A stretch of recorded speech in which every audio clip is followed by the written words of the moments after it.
राजनीति शास्त्र चैप्टर 1 जिसका नाम है राष्ट्र निर्माण तथा उसकी समस्या।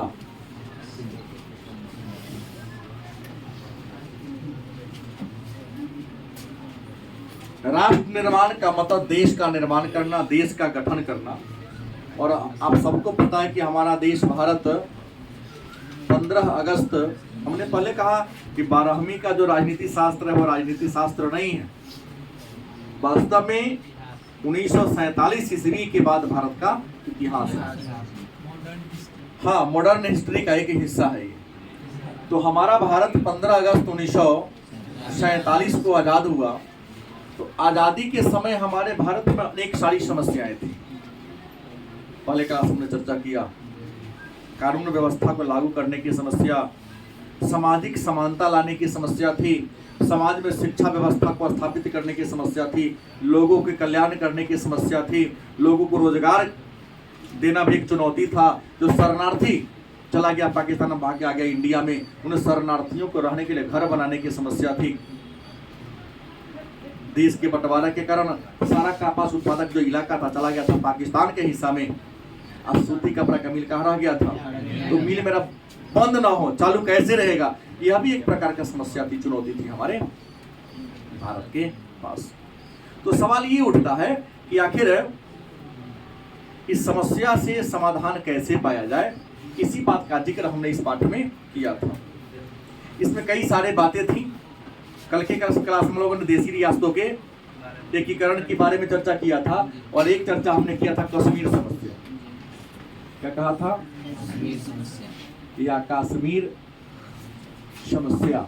और कश्मीर समस्या में हमने एक बात आप लोगों को बताया था कि भारत जब आजाद हुआ उस समय भारत के राजा, भारत में 550 मतलब 565 राजा महाराजा।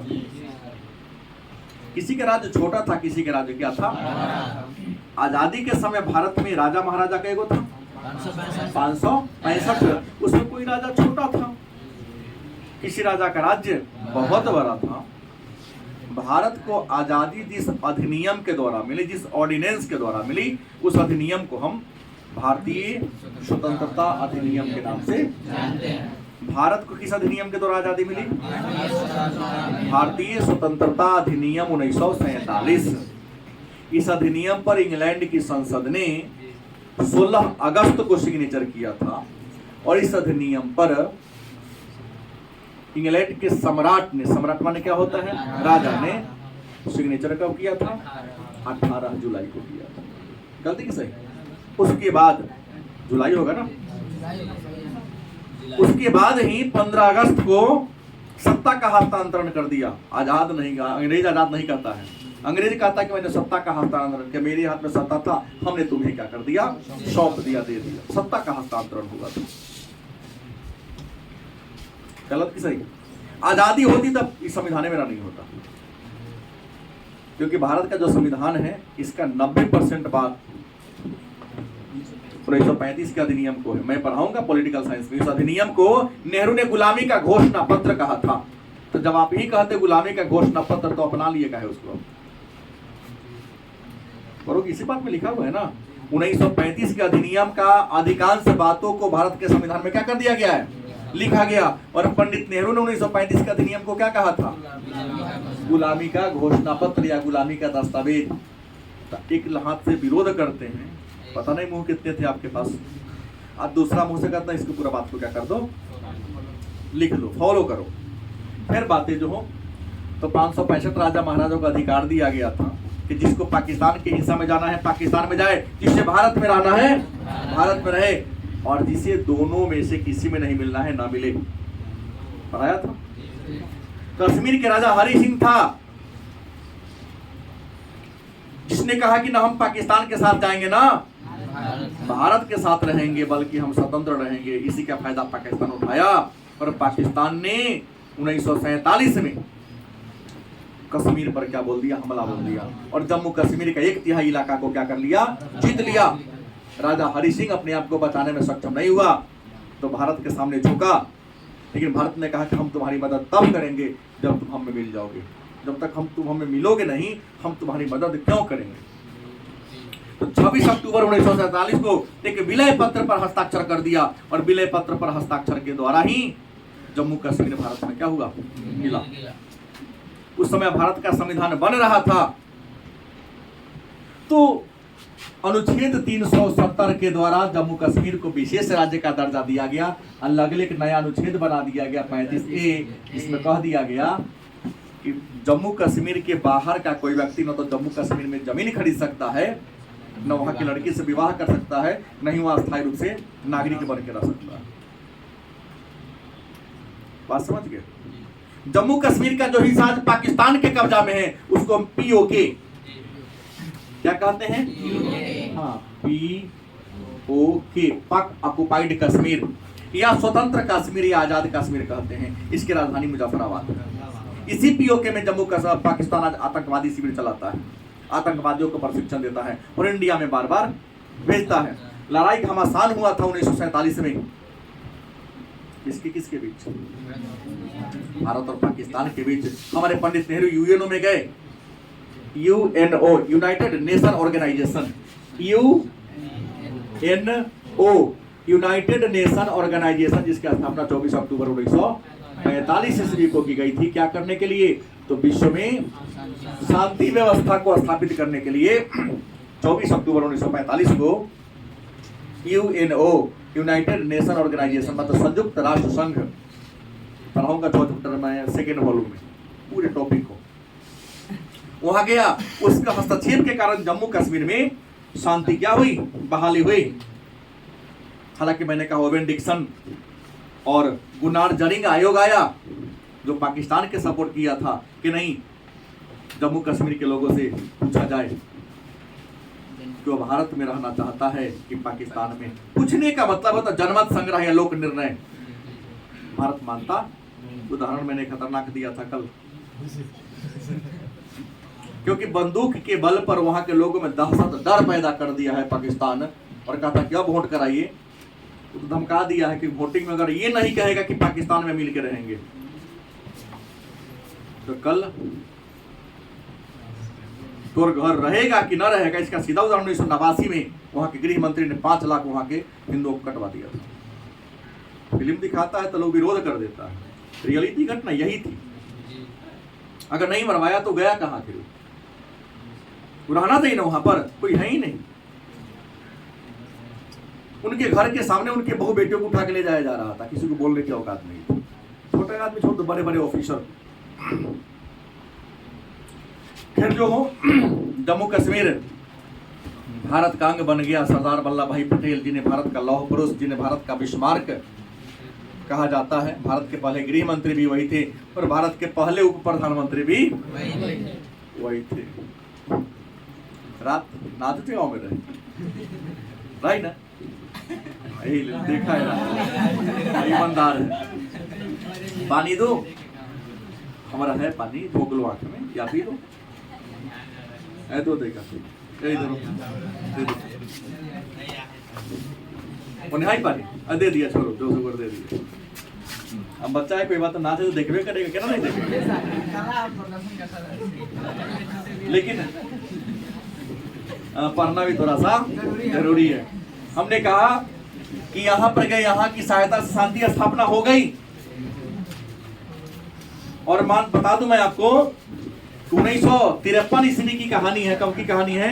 1953 ईस्वी की कहानी है। शेख अब्दुल्ला, कौन? अब्दुल्ला को गिरफ्तार कर लिया गया और शेख अब्दुल्ला, इसी का बाल बच्चा उमर अब्दुल्ला है, नहीं है, बड़ा शैतान है। दुबला पतला तो है, शैतानी के नाम पर उगरी खानदान का है ना, खून तो पड़ेगा ही।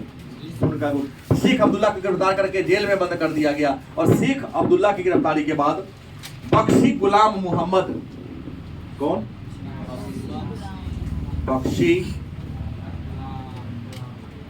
गुलाम मोहम्मद को जम्मू कश्मीर का प्रशासक नियुक्त किया गया। तो जब तक ये शेख अब्दुल्ला थे या पाकिस्तान के सपोर्ट में काम किया करते थे। अपना आका अपना पिता उसी को मानते थे, बेटो ओकरे मानता है अपना आका। शेख अब्दुल्ला हो चाहे फारूक अब्दुल्ला हो चाहे उमर अब्दुल्ला, वही वंशज सब है। ये लोग चाहता है कि हम पाकिस्तान के आतंकवादियों के सह में रहकर यहाँ के लोगों में दहशत पैदा करें, वोट और यहाँ के मुख्यमंत्री बने रहे। रियलिटी बात यही है। लेकिन यहाँ जब बख्शी गुलाम मोहम्मद यहाँ के जब सत्ता में आए तो इन्होंने रचनात्मक भूमिका निभाई और कहा कि देखिए बस हमारा सब कुछ अलग है, तो क्यों ना हम जम्मू कश्मीर का एक संविधान बनाते हैं। गलत कि सही? तो इन्होंने जम्मू कश्मीर का संविधान बनाना क्या कर दिया, शुरू कर दिया। और 26 जनवरी 1947 ईस्वी को जम्मू कश्मीर का संविधान लागू हुआ। और जम्मू कश्मीर के संविधान के प्रस्तावना में यह लिख दिया गया कि जम्मू कश्मीर भारत का अभिन्न अंग है।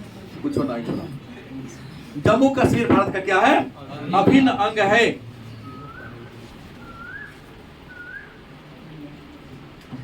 ना यहां तो लिख दिया भाई, संविधान में लिखा गया था इंडिया का तो अंग है। लेकिन पाकिस्तान थुथुर नहीं, ओकरा आगे वाला हिसाब है, महाथुथुर। नाच देखा है तो एगो जोकर होता है ना, हम भी बहुत बार नाच देखे हैं।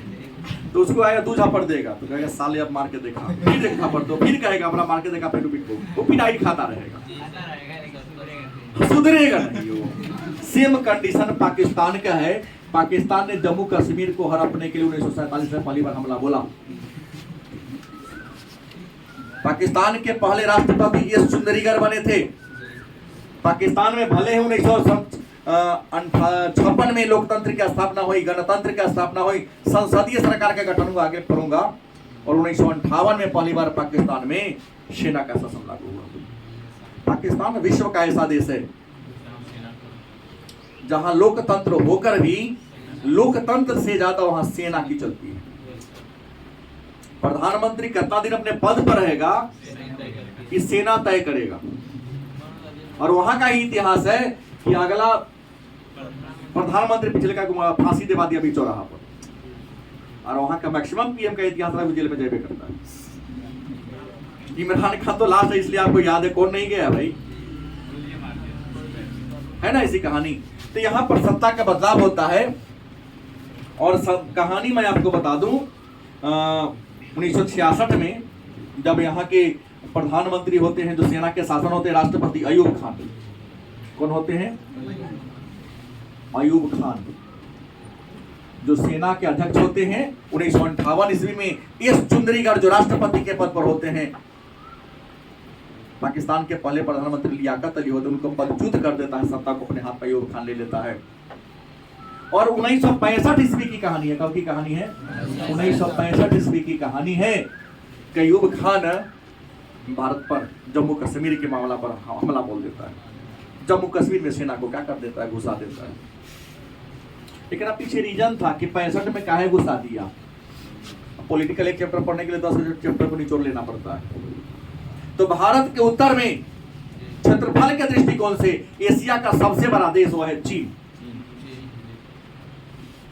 जो 1962 में इंडिया पर हमला बोल दिया था। नेहरू जी को बड़ा ही दैसी था। चीन जाके हिंद चीन भाई भाई का नारा दे दिए। और 1954 में, अप्रैल 1954 में भारत और चीन के बीच एक समझौता हुआ था, नाम था पंचशील समझौता। हालांकि उनके सलाहकारों ने कहा था कि चीन धोखेबाज है, दुनिया में सब पर भरोसा, चीन पर भरोसा नहीं। क्योंकि चीन से, चाहे वो मोदी जी ने शी जिनपिंग के साथ किया हो या जो किया हो, आज जब जब इंडिया में आया है दोस्ती का हाथ बनाकर पीछे से लाठी चलाया है। एक सदमा से नेहरू जी मरिए गए, अटैक किया। लड़ाई में इंडिया हार गया। 32,000 स्क्वायर फीट आज भी जमीन चीन के कब्जा में इंडिया का है। अरुणाचल अक्साई चीन या जो भी हो, 32,000 स्क्वायर फीट कब्जा। चीन ने अटैक किया 62 में। लड़ाई में हम क्या हो गए? हार गए। तो पाकिस्तान को लगा, गांव वाला कहानी हर बेर उखे माहे पैरा हो। पाकिस्तान को ये लगा कि अभी तो हारल है, एक पास हथियार की कमी है, संसाधन की कमी है, सेना की कमी होगा, तो क्यों ना हम भी हमला बोल दे, अब पूरा जम्मू कश्मीर क्या कर ले, हड़प ले। कारण था। 62 में हारे थे, 63 में एक खाद्यान्न संकट आ गया था। अमेरिका ऐसा चुट्टा, कोई दिक्कत नहीं बोलने में कि अनाज गेहूं वहां बहुत ज्यादा हुआ था, अटलांटिक महासागर में फेंक दिया, लेकिन इंडिया को गेहूं नहीं दिया। समझौता कराया, एक समझौता कराया, एग्रीमेंट कराया, तब जाके गेहूं दिया है। और आज हमारा इंडिया का फॉलो करता है, हर हर मोदी घर घर मोदी। तो अब की बार ट्रंप सरकार कहता है, अब की बार मोदी सरकार तो क्या लोगो लेता है, अब की बार लिया था ना, कितना लिया था, हमारा वो फॉलो कर रहा है। और एक समय था कि जब उसे हम मांगने गए कि अन्न नहीं है खाने के लिए, तो देने से इनकार कर दिया था। और जब जब भाजपा की सरकार बने, अमेरिका को चुनौती दिया है। अटल बिहारी वाजपेयी ने भी 99 में दिया था कि जब परमाणु परीक्षण 98 में किया था अटल बिहारी वाजपेयी ने दूसरी बार, तो अमेरिका ने आर्थिक प्रतिबंध लगा दिया कि कहियो कर्जा तुमको जरूरत पड़ेगा तो हम ना देंगे। क्योंकि अमेरिका इंडिया तो कर्जा खा के ही जीने वाला लोग है, क्योंकि आबादी ज्यादा है, संसाधन क्या है, कम है। तो अटल जी ने तो कहा था ना कि हमें तुम्हारे हेल्प की कोई जरूरत, मेरे पास इतना है कि 4 साल नहीं होगा ना अनाज तो बैठा के खिया सकते हैं। हमारी औकात है तब ना 2 रुपए किलो गेहूं 3 रुपए चावल दे रहे हैं। अमेरिका की औकात है अपनी जनता को खिला के दिखा दी। कोरोना के काल में तो BMW से लोग अनाज राहत लेने जाता था, अनाज रहेगा तब ना देगा, ऐसा दिखाया, कोरोना काल में दिखाया था। अयूब खान यही सोचा कि मानसून फेल हो गया, अनाज का उत्पादन नहीं है, खाने के लिए आने नहीं है, यहाँ हार गया है, अटैक कर दिया 1965 में कि कश्मीर को हड़प लेंगे। यहाँ के राष्ट्रपति कौन थे, सेनाध्यक्ष अयूब खान, जो पावर अपने हाथ में लिया था। इंडिया के कौन थे, शास्त्री जी, लाल बहादुर। सोचा अयूब खान कि खानदानी तो राजनीतिज्ञ है नहीं, राजनीति के बारे में इसको नॉलेज कुछ है ही नहीं, क्या ये अच्छा व्यक्ति है, तो बड़ी आसानी से इसको हम हरा देंगे। लेकिन क्या पता पढ़ा लिखा लोग था, नायक फिल्म की तरह। कहा ना अमेरिकन कौन है, अमरीश पुरी को कहता है ना, हराता है खलनायक की भूमिका में, तो उसका जो पीए रहता है, तो ही बताया होगा ना सर, हम कुछ नहीं बताए हैं, पढ़ा लिखा था वो, सब जान गया कहाँ घोटाला होता है। ये तो बहुत पढ़े लिखे इंसान। भारत के पीएम की सूची में अगर सबसे ईमानदार कोई होगा तो शास्त्री जी, क्योंकि पीएम हाउस में साइकिल से जाते थे और प्रधानमंत्री के रूप में तब गाड़ी का यूज करते थे। उनका बेटा इमरजेंसी में दवा लाने के लिए गाड़ी का यूज कर लिया था, पीएम वाला गाड़ी का, तो महीना में से कटवा दिया था। इतना घंटा का भाड़ा कितना होगा। और यह तो डीएम साहब के गाड़ी पर डीएम साहब की पत्नी मार्केटिंग करने चलती, दरोगा जी थाना के गाड़ी पर सिर्फ तेल भरवाते हैं, अजीब से उनके सिपाही उनके घरवाली को शहर में मार्केटिंग कराने सब्जी खरीदने ले जाते हैं। ये सब गलत है। थाना का जो तेल है वह पुलिस गश्ती के लिए है, उनके घर वालों के घूमने के लिए नहीं है, चाहे वो डीएम हो या थानेदार हो। लेकिन कौन बोलेगा भाई, उनका देह में दम थोड़ी नहीं है। तो सरकार ने जो वर्दी दिया है उस पर अशोक स्तंभ, उसके दम पर ही लोग कुछ नहीं डराता है समाज को। अशोक स्तंभ पर शेर का फोटो है तो लोग, हम लोग उसका सम्मान करते हैं, नहीं तो कहीं बोल सकते श्रीमान आपके घर वाली के नहीं है। आज जनता हाथ दे देगा तो हमको पहुंचा दे चले, और नहीं तो ना हो जाएगा। जबकि पुलिस का मतलब होता है पू से पुरुषार्थ, ली से लिप्सा रहित, और से सहयोगी, तो गयो को सहयोग करता है। तो क्या गाड़ी आगे बढ़ाना 500 फाइन से कम छोड़ेगा। शास्त्री जी हड़बड़ाए नहीं, पढ़े लिखे इंसान थे, धैर्य गंभीरता थी इनके पास। नारा दिया था जय जवान जय किसान, जय जवान जय किसान, बड़ा बुद्धि से काम लिया। जय जवान, इंडिया की सेना को जवान कहते हैं और भारत के भगवान को किसान कहते हैं, क्योंकि अनाज की भी कमी थी, सेना का ही मनोबल टूटा हुआ था हारने के बाद। यही दो को तो नारा दिया और लोगों से कहा कि जेकरा जे औकात है दान दो, मैं भीख मांगने के लिए हाथ फैलाता हूँ। पीएम अगर हाथ फैला दे भीख मांगने के लिए तो भारत का लोग तो भावनाओं में बह जाता है। कितना टन सोना इकट्ठा हो गया था, कोनो नाक में के कोनो कान में के, लोग दे दिया था सीधा। इसी नारा से हमारा भारत का जो जवान था कहां पहुंच गया, लाहौर पहुंच गया। पाकिस्तान की पहली राजधानी लाहौर के संसद भवन में जाके तिरंगा गाड़ दिया कि हमारे हो गए।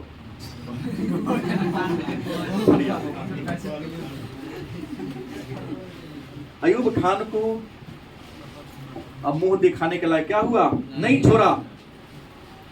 लोगों ने लतियाया, जो इसके बाद वाला सेनाध्यक्ष याहिया खान, छोटा तू क्यों हार गया, अरे लड़ने काहे गया, औकात बिना देख ले लड़ लिया। अयूब खान सत्ता से क्या हो गया, हट गया, और कौन आया, याहिया खान। लेकिन लड़ाई में हार गया था 65 में। अब क्या होगा, जो इलाका जीत ले देगा, कभी ना देगा। दौड़ा दौड़ा गया कितना पास, रूस के पास। इस समय केसोगिन कौन था, केसोजिन या केसोगिन रूस के प्रधानमंत्री थे, नहीं प्रधानमंत्री थे। रूस में प्रधानमंत्री होते हैं क्या जी। इस समय 66 की राष्ट्रपति की बात करेंगे तो हो जाएगा कौन, क्रुश्चेव। हाँ क्रुश्चेव बना था, स्टालिन मरा 53 में, उसके बाद क्रुश्चेव, उसके बाद ब्रेजनेव, फिर एंड्रोपोर, फिर चेचेनकोव, ये बना। 85 में मिखाइल गोर्बाचोव बना था। हाँ क्रुश्चेव यहाँ बने थे, जिन्होंने डीएस्टालिनीकरण की नीति अपनाई थी। और केसोगिन पीएम थे। पाकिस्तान गया रूस के पास, क्योंकि भारत अमेरिका को बात को नहीं मानेगा, क्योंकि गेहूं देने से इनकार किया है। और भारत का सपोर्ट कौन कर रहा है, रूस। एक और दोस्त है, क्यों ना का दोस्तवा के जाके गोल पकड़ ले। रूस के पास पहुंचा कौन, पाकिस्तान, कहा कि आप ही मदद कर सकते हैं। रूस भी यहाँ राजनीति खेल गया, क्योंकि अमेरिका दक्षिण पूर्व एशिया में अपना पांव जमा रहा था शीत युद्ध के दौरान। तो रूस होता कि मौका है, हेल्प कर देंगे ना, तो हमको भी दक्षिण पूर्व एशिया में जाने का मौका। रूस के प्रधानमंत्री केशोगिन ने 10 जनवरी क्या जी 1966 को ताशकंद शहर में, कहा बुलाया, रूस का ही एक शहर है ताशकंद, वहां बुलाया। किसे बुलाया, दोनों देश के अध्यक्ष को, और कहा कि ऐसा करो, एक बार मेरा बात मान लो, लड़ाई के पहले जो जहां था वहां चल जाओ। मालूम भारी बात कह दिया कि इंडिया ने लाहौर को जीत लिया था, उसे वापस कर दो। स्थिति भारत की खराब थी, दबाव में आकर, नाम नहीं कहूंगा, चुनाव का समय है, हाँ नाम कहना कहने जाते हैं, इशारा से समझ लेना। अब सुनो ना आगे, ताशकंद पर समझौता पर दबाव में आकर सिग्नेचर तो कर दिए, लेकिन 11 तारीख के समझौते का होटल में आए थे ताशकंदे में, 11 जनवरी 1966 को होटल में ही, ताशकंद के होटल में ही लाल बहादुर शास्त्री का हृदयाघात होता है। हृदयाघात से भी मर जाते हैं, अचानक हार्ट अटैक थोड़ी ना आते। और आज तक भारत के इतिहास की घटना है कि प्रधानमंत्री का कुत्ता मर जाता, नो सीबीआई जांच होता है, रिपोर्ट पेश होता है। और लाल बहादुर शास्त्री जो मर गए, तो जांच तो हुआ, रिपोर्ट आज तक कहां गया पता नहीं चला, क्योंकि यह गरीब थे। आइन के बाद पीएम बने थे श्रीमती इंदिरा गांधी। आरोप लगाते हैं कुछ लोग, मैं किसी का नाम नहीं ले रहा हूँ, हार्ट अटैक होने जहर देकर मरवा दिया गया, क्योंकि इतना अच्छा काम कर लिया कि अगला बार जब पीएम का चुनाव होगा तो पुनः शास्त्रीय पीएम बनेगा। गलत किसे, शास्त्री ही पीएम बनेगा। खैर मुद्दे पर आइए। अब याहिया खान बने, उसको हटा दिए, पुनः स्थिति सामान्य चलने लगा। याहिया खान को लगा कि नहीं, अब मुद्दा है कि हमारा पीठी पर अमेरिका का हाथ है। अमेरिका ने सह दिया, क्योंकि अमेरिका ने भारत को कहा कि तुम पूंजीवाद को अपनाओ, भारत ने कहा पूंजीवाद को ना अपनाएंगे, तो अमेरिका ने पीठी पर हाथ ठोक दिया याहिया खान को, तो राम समझी देवो जॉर्ज पर। तो कश्मीर को आधार मानकर 1971 में, कब 1971 में पुनः पाकिस्तान की सेना जम्मू कश्मीर पर हमला बोल दिया। केवल अमेरिका ने ही सपोर्ट नहीं किया था, ब्रिटेन ने भी सपोर्ट किया था। 71 की लड़ाई में पाकिस्तान का साथ कौन दिया था, अमेरिका और ब्रिटेन दोनों साथ दिया था। और अचानक बोला एक जगह हमला मत करो, जम्मू कश्मीर पर भी हमला बोल दिया, और कच्छ के रण में भी हमला बोल दिया, गुजरात पर भी हमला बोल दिया। भारत के प्रधानमंत्री इस समय श्रीमती इंदिरा गांधी थी। भारत को लगा कि नहीं, हमको किसी से किसी से दोस्ती करना पड़ेगा। भारत 1971 ईस्वी में रूस के साथ शांति और मित्रता की दोस्ती कर लिया। अमेरिका ने 40वां बेड़ा उतार दिया था, 7वां बेड़ा पाकिस्तान की सहायता के लिए अटलांटिक महासागर में क्या कर दिया, उतार दिया कि मैं भेज रहा हूं। ब्रिटेन ने भी अपना कई पनडुब्बी भेजना शुरू कर दिया था। जैसे दोस्ती हुआ तो इसने कहा कि 40वां बेड़ा मेरा भी उतरेगा। रूस से जैसे ही दोस्ती हुआ तो रूस ने कहा कि 40वां बेड़ा, मतलब जहाजों का टीम होता है, हम भी प्रशांत महासागर में क्या कर रहे हैं, उतार रहे हैं। और प्रशांत महासागर सीधे घुसेगा कहाँ, हिंद महासागर और बंगाल की खाड़ी, अरब सागर में। अमेरिका ने ड्राइवर को भी उतार लिया, ना पायलट नहीं चलो तुम उस जहाज पर, क्योंकि उस समय 40वां बेड़ा इतना स्ट्रॉन्ग था जो पूरे संसार के सेना को अकेले लपेट सकता था। आज भी रूस के पास जो हथियार है उसका काट अमेरिका के पास। तब तो व्लादिमीर पुतिन ने स्पष्ट कहा इसके यूक्रेन युद्ध में कि पीछे से क्या बोलता है जी, हिम्मत है तो आ गया। यूक्रेन युद्ध के समय अभी चल ही रहा था ना, अभी तो विवाद शांत हुआ नहीं है। अमेरिका सब यूक्रेन को साथ दे रहा है, लेकिन अभी रूस ने सीधा कह दिया हिम्मत है तो सामने आ जाओ, पीठ पर बंदूक रखे काहे चला रहे हो। बोलता है नहीं बोलता है, उसकी मारक क्षमता के काट रूस के पास भी अमेरिका के पास नहीं है। 7,500 से बेसी तो परमाणु बम रख ले, दुनिया में सबसे ज्यादा परमाणु बम उसी के पास है, और एक से बढ़कर एक टेक्निकल। नहीं बोलता है। तो यहां भी लड़ाई हुआ, इस लड़ाई में भी 71 में क्या हो गया, हार गया पाकिस्तान। तो हार गया तो इंदिरा गांधी तो जाने चंडी का अवतार, अटल बिहारी वाजपेयी से विवाह होने वाला था, इंदिरा गांधी का ना करा बियाह ना करो। रियल नेहरू जी कहे थे कि अटल से बियाह करो, हाँ इंदिरा गांधी को पूरा फिट कर दिए थे, इससे अच्छा कोई इंसान नहीं होगा। इंदिरा सोची कि हमरा से प्रतिभावान बेसी ये है, हम प्रतिभावान है, अगर एक से बियाह करेंगे तो ये पीएम बनेंगे कि हम बनेंगे। हमको लगता सोच की बात रही होगी कि एक म्यान में 2 तलवार संभव है, नहीं है। इंदिरा गांधी ने कार्य कर दिया, ऐसे लोग से शादी किया, एकदम सीधा साधा इंसान, एक पारसी से जाके कर। लोग मुस्लिम मानते हैं लेकिन नहीं, रियल में वो पारसी था शायद, क्या नाम था, फिरोज खान या जो भी हो, पढ़े लिखे इंसान, बहुत ही अच्छे इंसान थे। उनसे जा शादी कर लिए कि हम जो कहेंगे तो चलेगा। तो अटल जी तो अपना मन से चलते ना। तो 71 के लड़ाई में हम हार गए। इंदिरा गांधी युद्ध के मैदान में पहला पीएम जो युद्ध के मैदान में जाकर लड़ी थी, बंदूक चलाई थी, पिस्टल, 2 पिस्टल लगती थी ना वो, हाँ इंदिरा गांधी 2। ये मेरे घर का लोग देखा हुआ है, कहे कि हम चला रहे थे, 10 सेना के हवलदार थे, वो आके लेट गए, चलाने लगे, पीठ होती थी अरबी को, तो लो कोई दिक्कत नहीं। अब प्रधानमंत्री तुम्हारे बगल में आके खड़ा होकर पीठ पर हाथ धो दिया तो सेना का बनोबल तो 16,000 गुना बढ़ जाएगा। यहां भी जीते, लेकिन इंदिरा गांधी ने 1972 में, लड़ाई के बाद 72 में एक समझौता किया, नाम था शिमला समझौता। हम कल के शिमला सम्मेलन पर है तो जो 1945 में हुआ था, यहाँ शिमला समझौता 1971 के भारत पाकिस्तान की लड़ाई में हुआ था। शिमला हिमाचल प्रदेश की क्या है, राजधानी है। इंदिरा गांधी और याहिया खान अपना प्रतिनिधि, डर ही नहीं आया, दूसरा को भेजा। यहाँ सब बात हुआ, लेकिन लास्ट में इंदिरा गांधी लिखवाई है एक तरह से कि आज के बाद कभी हमरा पर हमला करेगा, भारत पर सोचेगा तो समझौता का सारा शर्त, जगह, समय हम ही तय करेंगे, और किसी पंच को हम क्या करेंगे, लिखवा लिया। तब पाकिस्तान कुछ बोलता है ना तो समझौता के अनुसार पंच कोई हो नहीं सकता, इसलिए लड़ाई आतंकवादी भेज देगा, लड़ाई करने का हिम्मत। हाँ एक बार हुआ था 1999 में, कारगिल जम्मू कश्मीर का एक इलाका है, बड़ा दुर्गम इलाका है। 1999 ईस्वी की कहानी है कि पाकिस्तान के जो प्रधानमंत्री थे वो थे गलती हो रहा है, नवाज शरीफ। कौन थे, हाँ नवाज शरीफ। इसमें सेना का अध्यक्ष थे परवेज मुशर्रफ। कौन थे, सेना का अध्यक्ष परवेज मुशर्रफ थे। अब पीएम कौन थे, नवाज शरीफ। ये परवेज मुशर्रफ ने क्या किया, अपने सेना को आतंकवादी का रूप धराकर भेजवा दिया कहां, कारगिल में दरास में, बड़ा बर्फीला इलाका, दुर्गम इलाका था। हालांकि इस 1 साल पहले भारत और पाकिस्तान के बीच रेल सेवा भी शुरू हुआ था, नाम था समझौता एक्सप्रेस। नवीन जी आप जान रहे होंगे क्योंकि प्रतियोगी है, इसलिए रेल चला था कि इंडिया के लोग रेल पर चढ़ के पाकिस्तान जाएगा, पाकिस्तान के लोग रेल पर चढ़कर इंडिया जाएगा, और बसों सेवा शुरू हुआ था, नाम था जो हो मैत्री एक्सप्रेस। अटल जी स्वयं बस पर चढ़कर अटारी और बाघा बॉर्डर तक गए थे।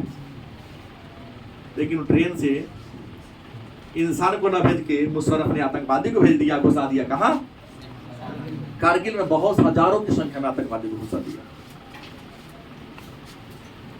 और जब घुस गया, सबका ठिकाना जान लिया कि हमला बोलेगा पूरा कश्मीर हमर हो जाएगा, तो जाके परवेज मुशर्रफ ने नवाज शरीफ को कहा कि तुम क्या करो, सेना को लड़ने का आदेश दे दो, क्योंकि ऑलरेडी मैं इतना घुसा चुका हूं। अब हमला बोलोगे तो उसको लगेगा इंडिया को पीछे पीछे है, हमारा तो घुस गया रहेगा, पूरा कश्मीर में ना हो जाएगा।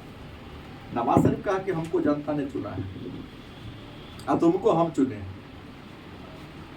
अगर हारे तो हमको 65-71 याद है, जनता चुनेगा। तो परवेज मुशर्रफ ने कहा कि बंदूक के बल पर इसको कुर्सी से क्या कर दिया, हटा दिया।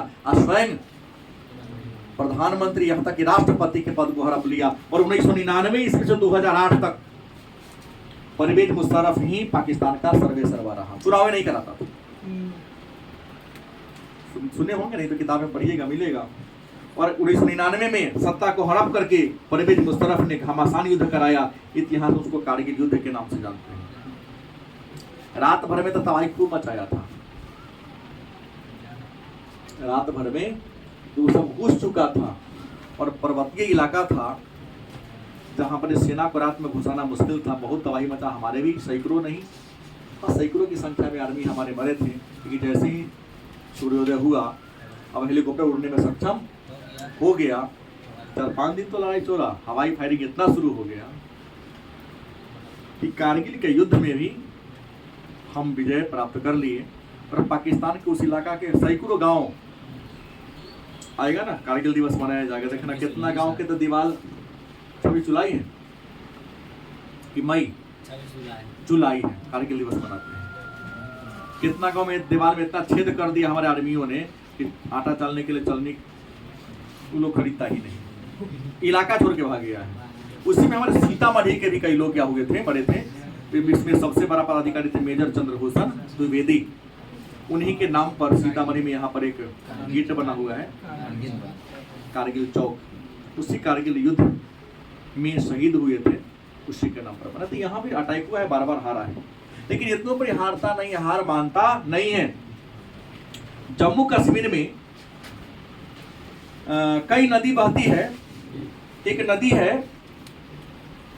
जिसका नाम है झेलम, कौन है, और एक नदी का नाम है चेनाब। अलग बात, इस नदी का पानी भारत में भी बहती है और यह नदी बहकर पाकिस्तान में भी जाती है। तो जम्मू कश्मीर की सरकार ने, जम्मू कश्मीर का एक जिला था उस समय बारामूला, और श्रीनगर से जल मार्ग जोड़ने के लिए एक परियोजना बनाने का कोशिश किया। उस परियोजना का नाम था तुलबुल परियोजना। इसको बुलर परियोजना के नाम से भी जानते हैं। अब हुआ कि जब ये बुलर परियोजना बनेगा तो झेलम नदी से जो हमको पानी मिलता है, उस पानी की मात्रा क्या हो जाएगी, कम हो जाएगी। क्योंकि बनाओगे तुम, बांध बनाओगे तब ना पानी ऊंचा होगा, हम तुमको बांध बनाने नहीं देंगे। योजना का निर्माण करने देश में हमरा है, बांध बनाने सरकार को रोक, जम्मू कश्मीर की सरकार ने क्या कर दिया, रोक दिया। चेनाब नदी पर वहां की सरकार ने एक और परियोजना बनाने का कोशिश किया, नाम था बगलिहार परियोजना। हम लोग बिजली, पानी को रोककर बिजली भी बनाएंगे, खेतों का सिंचाई भी करेंगे, जल मार्ग का भी विकास करेंगे। दोनों परियोजना का पाकिस्तान क्या करता है, विरोध करता है। विरोध करके के बाद जताना चाहता है कि जम्मू कश्मीर में क्या कराया जाए, लोक निर्णय। लोक मैंने जनमत संग्रह कराओ, और जनमत संग्रह करा के वहां के लोगों से पूछो क्यों भारत पर रहना चाहता है कि पाकिस्तान में, इंडिया का तो होने वाला। इसलिए मैंने कल के क्लास में कहा था, international court of justice ICJ एक अंतर्राष्ट्रीय न्यायालय है जो नीदरलैंड के द हेग में, वहां भी पाकिस्तान केस कर दिया। अमेरिका ब्रिटेन को बुला लिया, लेकिन रूस तो इंडिया का कट्टर सपोर्टर है ना, रूस वीटो लगा दिया, कहा कि नहीं, जम्मू कश्मीर भारत का है तो भारतीय का रहेगा। इंडिया के लोग बहुत सौभाग्यशाली है कि 2014 में अपना प्रधानमंत्री नरेंद्र मोदी को चुन लिया। हाँ, नहीं चुनते तो जम्मू कश्मीर का समस्या समाधान नहीं हुआ रहता। बहुत भारी समस्या थी और हर पार्टी बार बार कहते थे कि मंदिर यही बनाएंगे, डेट नहीं बताएंगे। नरेंद्र मोदी ने अपने दूसरे कार्यकाल में यो कर दिया और तीसरे कार्यकाल में ये भी होगा। आर्टिकल 44 और पीओके की समस्या का समाधान हो जाएगा, गारंटी है इसकी। अगली वही बारी है, एक बार में 14 में बने तो बन गया, कौन खत्म हो गया? कश्मीर समस्या खत्म। क्योंकि इन्होंने क्या किया था 5 अगस्त क्या जी 2019 की कहानी है। अचानक संसद में एक ऑर्डिनेंस पारित किया और ऑर्डिनेंस के तहत जम्मू कश्मीर राज्य पुनर्गठन अधिनियम बनाया और जम्मू कश्मीर के राज्य का दर्जा छीन लिया, उसे 2 खंडों में तोड़ दिया। एक का नाम पड़ गया जम्मू कश्मीर राजधानी श्रीनगर, दूसरा का नाम पड़ गया लद्दाख राजधानी बना दिया लेह। और जम्मू कश्मीर से धारा 370 को भी खत्म कर दिया और 35 को भी। एक समय था कि हम वहां जाके, हमको भी लाल चौक पर जाने का मन था, नहीं गए। कौन पता आने देगा लौट के कि ना आने देगा। तिरंगा झंडा नहीं फहराने दिया जाता था। आज विश्व की सबसे ऊंची झंडा तिरंगा वहां लाल चौक पर लोग फहरा लेता है। हमारे आर्मी को पीटा जाता था, ढेला से मारा जाता था, लाठी से मारा जाता था। लोग अपने घर से कचरा को आर्मी के देह पर फेंक दिया करता था। ये सही है, वास्तविकता है। आर्मी की वहां स्थिति ऐसी थी, लेकिन आर्मी अकेले घूमता था, किसी का हिम्मत नहीं कि पत्थर चला दे। सीधा कि पत्थरबाज को पकड़े बांध के पीटो एक लेकर।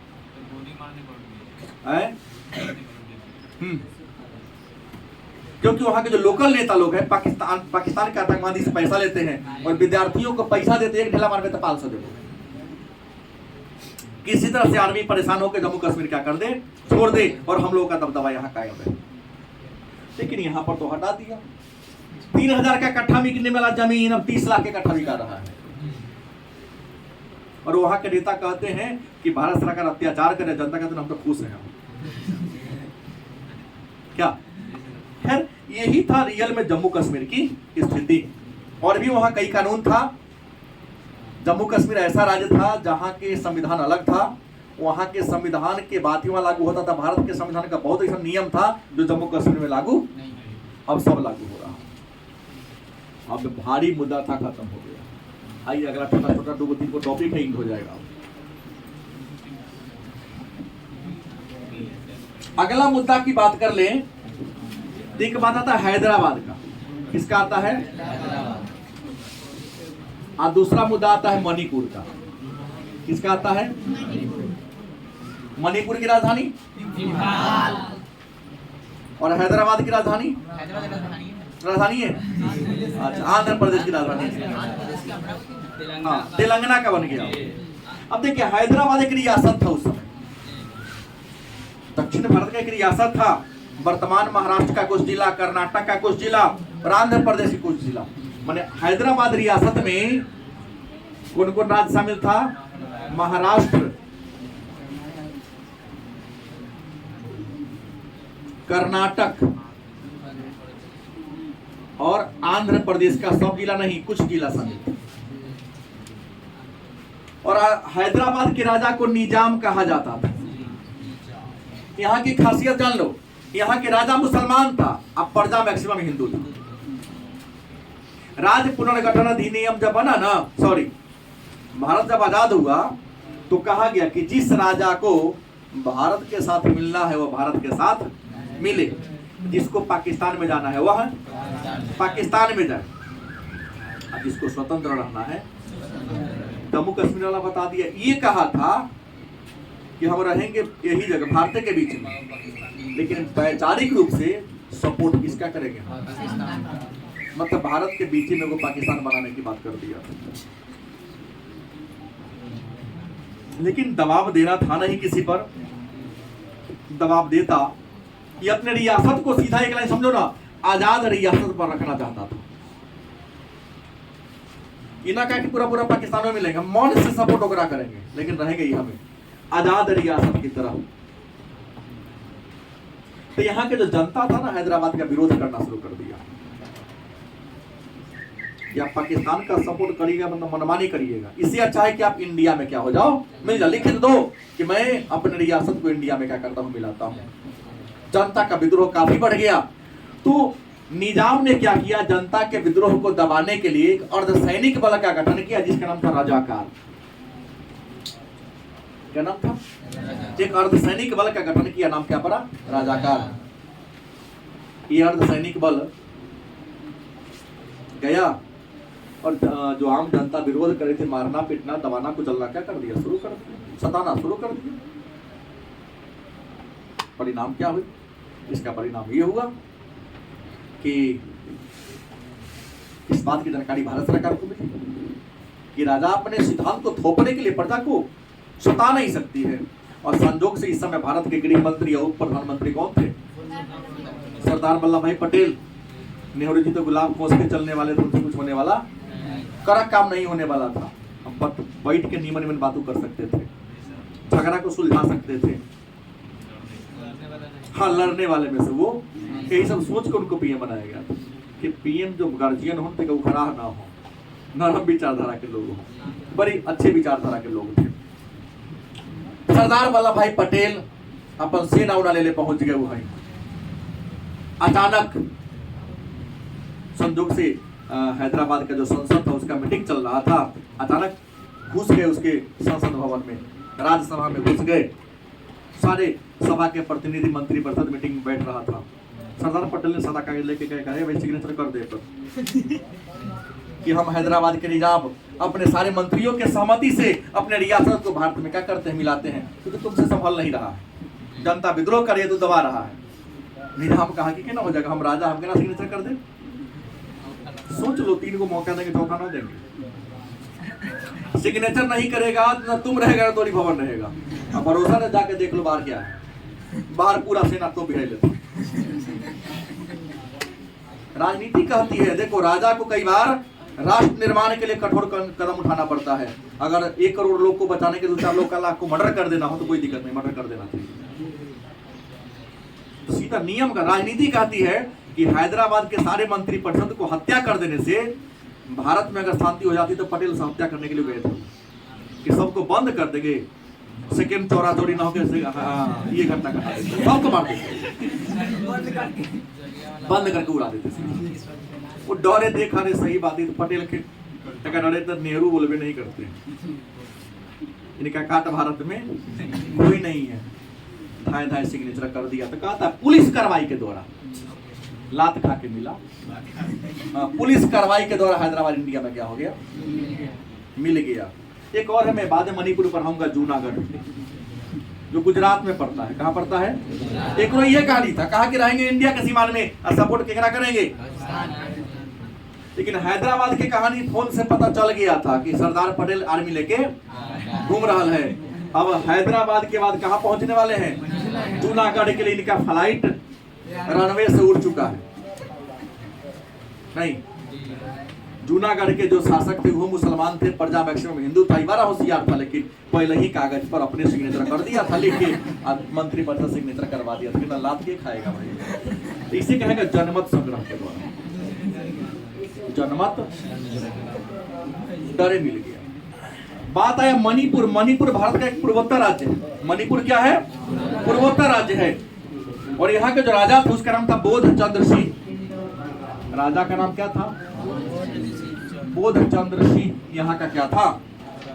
राजा था। यह भारत का पहला रियासत था, पहला राजा था, पहला राज्य था जिसने आजादी के पहले ही यह घोषणा कर दिया था कि जब देश आजाद होगा ना तो हमारा राज्य भारत में मिल जाएगा। पहला रियासत जिन्होंने घोषणा किया कि हम अपने राज्य को भारत में क्या कर देंगे, मिला देंगे, विलय कर देंगे। हाँ, इसके लिए ऑर्डिनेंस पारित किया था। ऑर्डिनेंस का नाम था इंस्ट्रूमेंट ऑफ टैक्सेशन, यही ना है जी? Instrument of taxation, instrument of taxation नामक एक ऑर्डिनेंस पारित किया था। और इंस्ट्रूमेंट ऑफ टैक्सेशन एक्ट के तहत राजा बोधचंद्र सिंह ने कह दिया आजादी से पहले कि मैं अपने रियासत को आजादी के बाद भारत में मिला दूंगा। और इस अधिनियम के तहत जून 1948 की कहानी है, कब की? चुनाव करा दिया। मणिपुर भारत का पहला राज्य है जिस लोगों ने पहली बार वयस्क मताधिकार का यूज किया था। सार्वभौम वयस्क मताधिकार का यूज करने वाला भारत का पहला राज्य, पहला रियासत मणिपुर। और बता दो कि मणिपुर में संवैधानिक राजतंत्र की स्थापना होगी। कौन राजतंत्र? राजतंत्र होगा, लेकिन राजा संविधान में जो लिखा है वही तरीके शासन चलाएगा। वयस्क मताधिकार का प्रयोग कर दिया, लेकिन जब वहां विधानसभा बन गया तो जनता में मतभेद पैदा हो गया कि आप ही राजा काहे रहिएगा। जब संविधान बन गया तो जनता को अधिकार मिलना चाहिए कि वो राजा को क्या करे, चुने। गलत की सही? और वहां भी लोकतंत्र की क्या हो गई, स्थापना हो गई। संवैधानिक राजतंत्र को क्या कर दिया जाता है, खत्म हो जाता है। और भारत में क्या हो जाता है, यह विलय हो जाता है। अब राज्यों का पुनर्गठन तो आप लोग पढ़ लिए, अगला टॉपिक है राज्यों का। पढ़ाया हो कि ना पढ़ाया? 11 में यहाँ भी चर्चा कर दो। 2 मिनट लगेगा, ज्यादा समय लगेगा नहीं।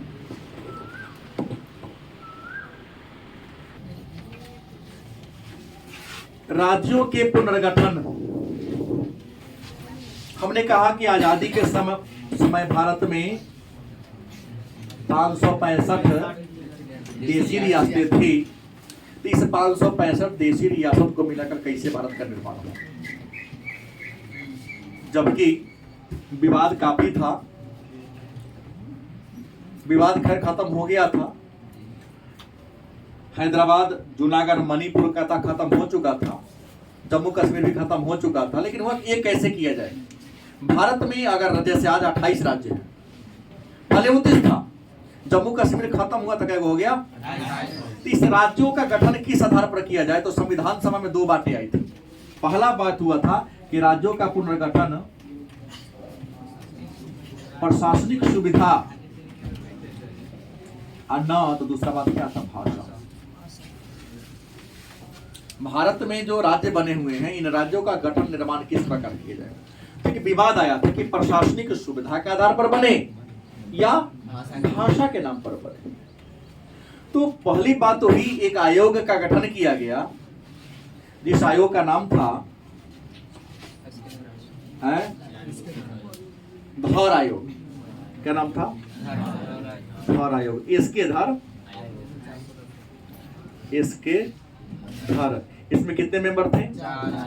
इनको कहा गया कि भारत के विभिन्न राज्यों का, विभिन्न क्षेत्रों का भ्रमण कीजिए और भ्रमण करके ये पता लगाइए कि भारत में कितना राज्य होगा और उन राज्यों का निर्माण किस आधार पर किया जाएगा। तो इसके धर आयोग में 4 मेंबर थे, जिसका अध्यक्ष इसके धर थे, जो न्यायाधीश थे, सेवानिवृत्त इलाहाबाद हाई कोर्ट के। इन्होंने काफी जांच पड़ताल के आधार पर सरकार को सलाह दिया। संविधान लागू होने से के समय ही चर्चा हुई थी कि भारत में राज्य का पुनर्गठन प्रशासनिक सुविधा, माने शासन करने में जहां तक आपको सुविधा हो, एक राज्य का सीमा वहीं तक होना चाहिए। जहां तक मुख्यमंत्री आराम से स्कॉर्पियो पर बैठे और 7 घंटा में पहुंच जाए, 6 घंटा में क्या हो, गलत कि सही? इस आधार पर राज्य का पुनर्गठन हो। इसका विरोध कर दिया था कि कांग्रेस के बहुत बड़े नेता, जिसका नाम था पोट्टी श्रीरामालू। पोट्टी श्रीरामालू कांग्रेस के बहुत बड़े नेता थे आंध्र प्रदेश की। इन्होंने कहा कि नहीं, बात सरासर गलत है। अगर प्रशासनिक सुविधा के आधार पर राज्य का पुनर्गठन होगा तो मर जाएंगे, लेकिन इसको हम स्वीकार नहीं करेंगे। रिपोर्ट दे दिया कि नहीं, प्रशासनिक सुविधा के आधार पर ही राज्य का पुनर्गठन होना चाहिए। तो पोट्टी श्रीरामालू भूख हड़ताल पर चला गया और कै दिन 58 दिन तक भूखे प्यासे रह गया, मर गया। तब नेहरू को बुझाया कि हमारे कार्यकर्ता मर गया। नेहरू को गया भी नहीं घूमने ना, कहीं इससे चलने वाला नहीं था। गांधी की क्या मजबूरी थी तो गांधी ये पूछेगा, मर गए पूछा भी नहीं जा सकता है। ये तो कृपलानी पटेल पर लोगों ने सपोर्ट किया था। सबसे ज्यादा वोट मिला था कि पीएम अंतरिम सरकार में कौन बने, तो सरदार वल्लभ भाई पटेल को, क्योंकि उस समय के लिए पटेल बेटर थे। ये तो 2019 में जो समस्या खत्म हुई है ना, 1949 से पटेल खत्म कर दिया।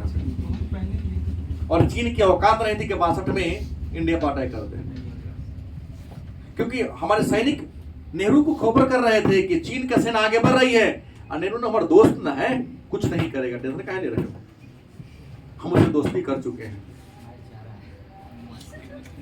और राजनीति कहती है कि राजनीति में न कोई किसी का अस्थायी मित्र होता है, न कोई किसी का क्या होता है, अस्थायी रूप से शत्रु होता है।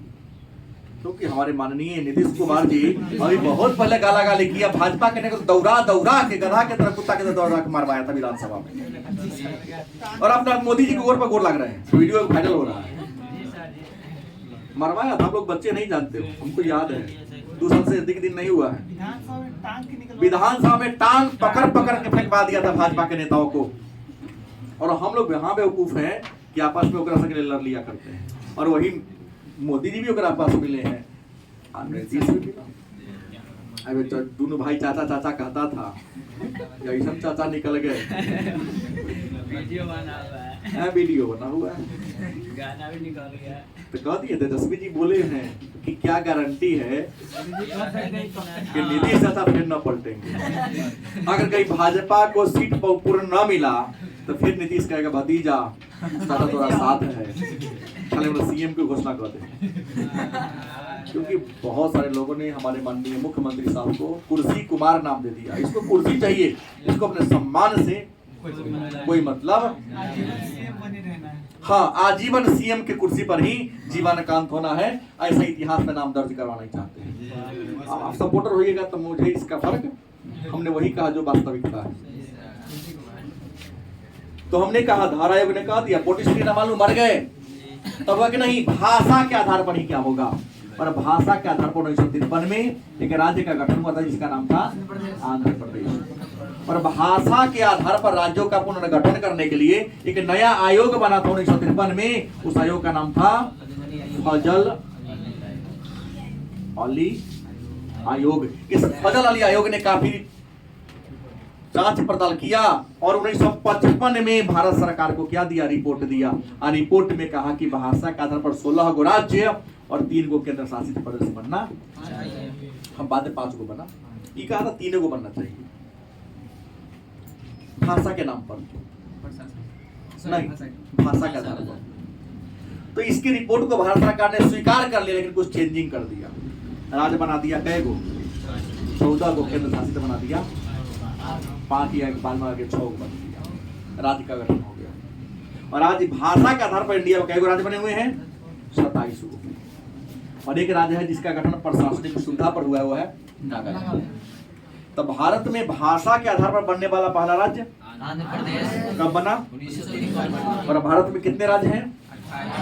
इसमें 27 राज्य का गठन किस आधार पर हुआ है? भाषा के आधार पर। एक राज्य है जिसका नाम है नागालैंड। क्या नाम है? 1963 में बना था क्या जी? किस आधार पर? प्रशासनिक। ये है भारत में राज्यों का पुनर्गठन। और आज भी भारत के कई ऐसे राज्य हैं जहां एक नया राज्य की मांग हो रही है। जैसे हम बिहार की बात कर लें तो बिहार में मिथिलांचल की मांग चल रही है। भोजसर। असम की बात कर ले कि असम में भी गोरखालैंड, सॉरी बोडोलैंड, नया नया राज्य का डिमांड हो रहा है। वेस्ट बंगाल, पश्चिम बंगाल की बात कर लें तो यहां गोरखालैंड होगा, गोरखालैंड की मांग चल रही है। अगर हम महाराष्ट्र की बात कर लें तो महाराष्ट्र में विदर्भ की मांग चल रही है, हिंदी भाषी लोग। गुजरात की बात कर ले तो गुजरात में भी एक नया राज्य की मांग चल रही है, सौराष्ट्र। गलत की सही? क्योंकि बाकी समस्या तो समाधान हो चुका है। आंध्र प्रदेश से हैदराबाद तो तेलंगाना तो निकल चुका है, बिहार से झारखंड तो निकल चुका है, मध्य प्रदेश से छत्तीसगढ़ निकल चुका है, यूपी से उत्तराखंड निकल चुका है। लेकिन आज भी देश में इतना राज्य का डिमांड। बिहार से मिथिला भाषा बोलने वाले का तो हमको मिथिलांचल राज्य दे दो, भोजपुरी भाषा बोलने वाले कहते हैं कि हमको भोजसर राज्य बना दो। असम में जो आदिवासी बहुल सब कहते हमको बोडोलैंड राज्य दे दो। पश्चिम बंगाल में जो नेपाली भाषा बोलने वाले रहते हैं वो कहते हमको गोरखालैंड राज्य बना दो। महाराष्ट्र में हिंदी भाषा बोलने वाले के साथ बहुत अन्याय होता है, तो हमको कहता है विदर्भ राज्य बना दो। गुजरात में हिंदी भाषी लोग सौराष्ट्र का डिमांड कर रहा है। तो ये चैप्टर 1 में समस्या राष्ट्र निर्माण और उसकी समस्या थी, जो हम लोगों ने क्या किया पढ़ा। और भाषा नीति कोई बड़ी बात नहीं है, जो चर्चा पहले हो चुकी है। और पुनः पॉलिटिकल साइंस के 15 पाठ उसको हम हिस्ट्री के 15 पाठ में देखेंगे।